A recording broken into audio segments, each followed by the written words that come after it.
Salam hormat, bersama saya Debbie Amanda Padan dalam Berita Pagi Sarawak edisi Ahad 2 Ogos. Ketua Menteri Dato' Patinggi Abang Johari Tun Openg mengingatkan rakyat Sarawak supaya tidak mengambil ringan prosedur operasi standard SOP COVID-19 dalam usaha mengekang penularan wabak itu di negeri ini. Beliau menekankan perkara tersebut dalam majlis sambutan ulang tahun ke-32 Bandaraya Kuching di dataran Majlis Bandaraya Kuching Selatan MBKS semalam. Ketua Menteri berkata ini terutama daerah Kuching yang kini berstatus zon merah sejak 28 Julai lepas. Sebab itulah saya menyeru supaya kita jangan mengambil ringan dengan SOP yang telah diarahkan oleh pihak Jawatankuasa Bencana Negeri. Kita mempunyai SOP kita sendiri di mana dia boleh memberikan satu keadaan yang tidak selesa kepada rakyat khasnya Bandaraya Kuching dan juga Samarahan, tetapi kita tidaklah berkorban demi untuk menjaga keselamatan rakan-rakan kita yang lain.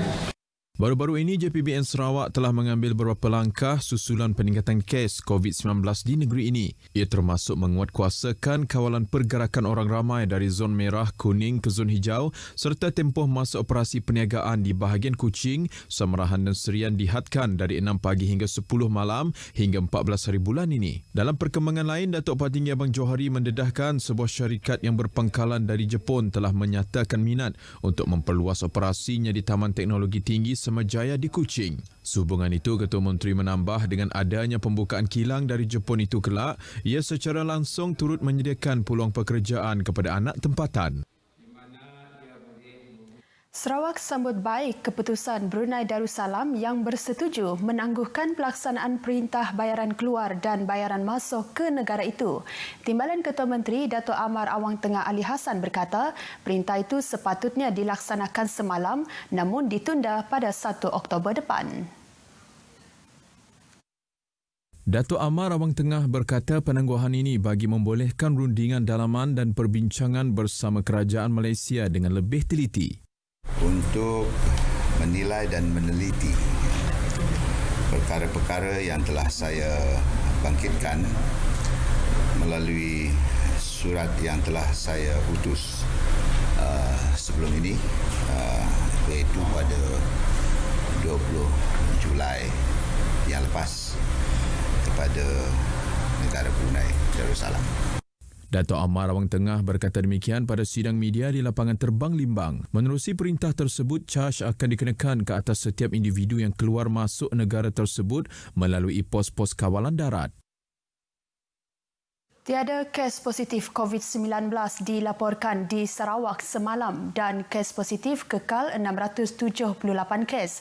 Jawatan Kuasa Pengurusan Bencana Negeri dalam satu kenyataan media memaklumkan sebanyak 10 kluster COVID-19 masih aktif di negeri ini.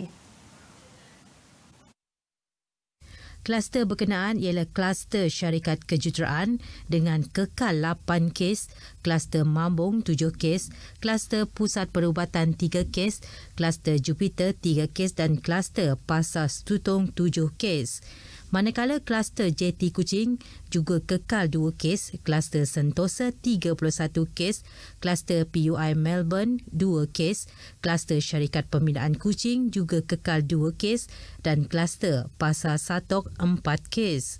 Daripada jumlah kes tersebut, 8 kes dari Hospital Umum Sarawak, 3 kes dari Hospital Bintulu dan 1 kes dari Hospital Sungai Buloh. Ini menjadikan jumlah keseluruhan kes positif COVID-19 yang telah pulih dan dibenarkan discharge setakat semalam adalah seramai 591 orang atau 87.17%.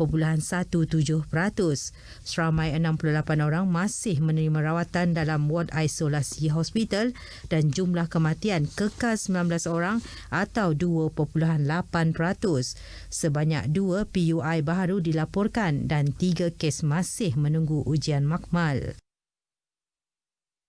Aktiviti saringan melibatkan kluster yang masih aktif di Kuching menyumbang kepada jumlah kes positif COVID-19 yang tinggi pada 28 Julai lepas.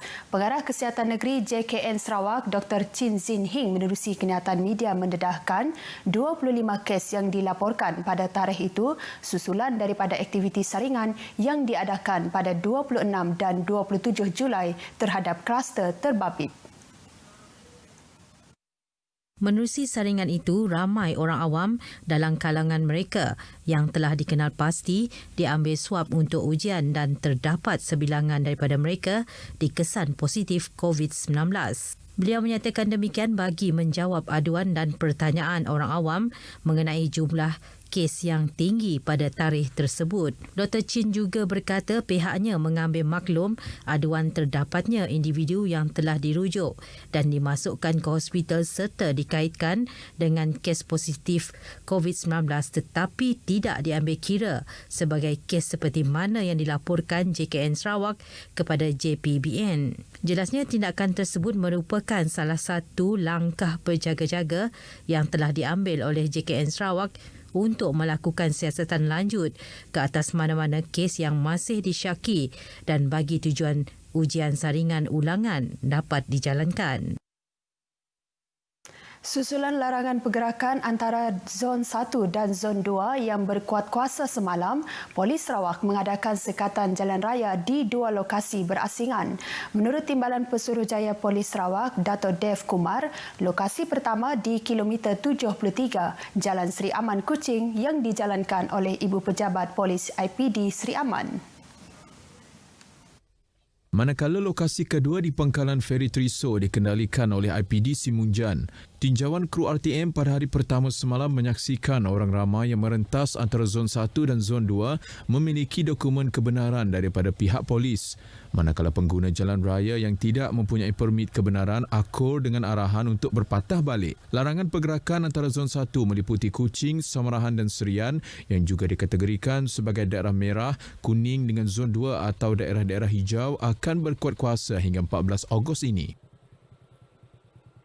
Arahan menghadkan waktu operasi perniagaan di Kuching yang diklasifikasikan sebagai zon merah COVID-19 pada hari pertama penguatkuasaannya semalam berjaya dipatuhi. Hasil tinjauan RTM di sekitar Bandaraya Kuching malam tadi mendapati rata-rata peniaga memberi kerjasama dan menutup awal premis masing-masing mengikut waktu yang ditetapkan JPBN Sarawak. Namun begitu, terdapat segelintir pemilik premis perniagaan dilihat masih mempunyai pelanggan meskipun waktu tinjauan melebihi pukul 10 malam. Waktu perniagaan baru yang ditetapkan JPBN Sarawak bermula semalam sehingga 14 Ogos adalah dari 6 pagi hingga 10 malam. Pematuhan SOP dalam program kurban perdana di Sarike tetap diutamakan dalam menyempurnakan ibadah. Menurut Menteri Muda Perancangan Bandar, Pentadbiran Tanah Adat, Tanah dan Alam Sekitar, Dato' Len Talif Saleh berkata, pematuhan ini penting demi mengelak berlakunya penularan COVID-19 ketika musim perayaan Hari Raya Aidiladha. Jadi oleh kerana tahun ini kita berlainan daripada tahun-tahun yang lepas di mana kita mengadakan program ini secara mengikut SOP yang telah ditetapkan oleh Jabatan Agama Islam dan juga Jabatan Kuasa Bencana Negeri dan juga Menteri Kementerian Kesihatan. Sebanyak 30 ekor lembu telah disumbangkan oleh beliau bersama Adun Repok, Datuk Seri Huang Tiong Si dan Ahli Parlimen Tanjung Manis, Yusuf Abdul Wahab bagi menjayakan program korban tersebut. Beliau berkata demikian kepada pemberita RTM semasa menghadiri program korban perdana yang diadakan di Masjid Al-Muttaqin Sarike. Dalam pada itu, beliau yang juga Adun Kuala Rajang sempat melawat ke rumah keluarga mangsa yang disambar buaya di Sungai Batang Belawai Ahad lepas untuk menghulurkan sumbangan kepada ibu mangsa Lucy Ligih di Rumah Dadat Tanjung Manis. Mangsa merupakan anak sulung daripada dua orang adik-beradik dan bersekolah di Sekolah Menengah Kebangsaan Sungai Pauh Sarike. Di Limbang pula, pelaksanaan ibadah korban dengan pematuhan SOP menyaksikan 30 ekor kerbau telah ditumbangkan. Majlis itu disempurnakan dengan kehadiran Menteri Muda Pemodenan Pertanian, Tanah Adat dan Pembangunan Wilayah Sarawak, Dato' Dr. Abdul Rahman Ismail yang juga Adun Bukit Kota. Dan kita juga seperti biasa juga mengadakan penyembelihan korban bagi daerah Limbang. Pada tahun ini hampir 30 ekor kerbau telah pun dikorbankan. Majlis Korban dan Penyerahan Daging Korban telah dianjurkan oleh Lembaga Amanah Kebajikan Islam Limbang dan Jawatan Kuasa Tetap Perayaan Islam Limbang. Pembesaran Masjid Al-Fatah dan Perkampungan Saudara Kita antara isu yang akan dibawakan kepada Ketua Menteri Dato' Patinggi Abang Johari Tun Openg khusus untuk masyarakat Islam di penempatan semula bakun BRS Sungai Asap.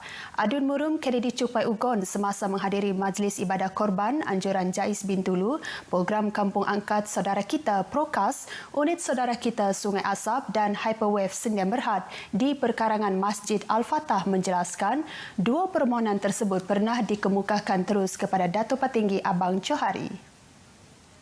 Memerlukan perkampungan mereka sendiri.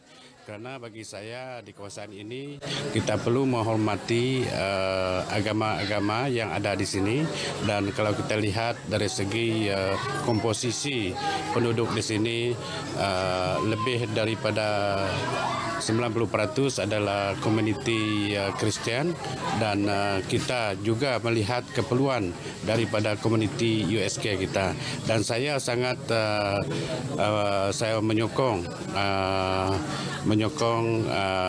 permohonan ini, dan kita berharap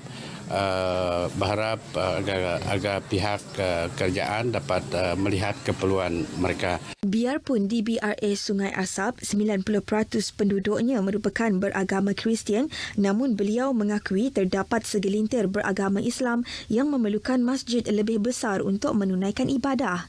Sementara itu, Pegawai Agama Islam bahagian Bintulu, Ustaz Azhar Hibni menjelaskan pihak Jais Bintulu menyokong penuh usaha membesarkan masjid dan mewujudkan perkampungan saudara kita di BRS Sungai Asap. Memudahkan mereka untuk menjalani kehidupan mereka seperti biasa. Berbanding sekarang di kalangan mereka ada yang tinggal bersama dengan keluarga yang bukan Islam, dan kadang-kadang terhad, kadang-kadang ibadah mereka terhad kerana masing-masing mempunyai pegangan agama masing-masing. USK Sungai Asap menerusi Prokas dan Jais Bintulu antara USK yang bergerak aktif membantu dan menghidupkan syiar Islam di kalangan saudara baru melibatkan masyarakat orang Ulu di kawasan tersebut.